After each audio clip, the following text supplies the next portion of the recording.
Happy ആയിട്ടല്ല സാവിത്രി? നല്ല കുട്ടിയാണ്. നമുക്ക് തല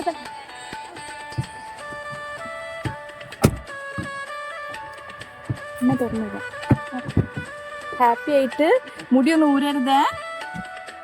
ഓടി കളിക്കുമ്പോ ശ്രദ്ധിക്കണം, നന്നായിട്ട് ഫാസ്റ്റിൽ ഓടണേ. പ്രൈസ് വാങ്ങി വരുന്നേ, അമ്മ വെയിറ്റ് ചെയ്യൂ.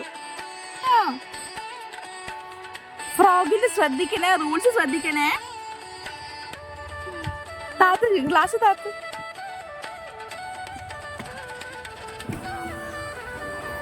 ഹാപ്പി ആയിട്ട് വരണേ, ഫുഡ് കഴിക്കണേ, സ്ട്രോങ് ആയിട്ട് വരണേ കുഞ്ഞാമി.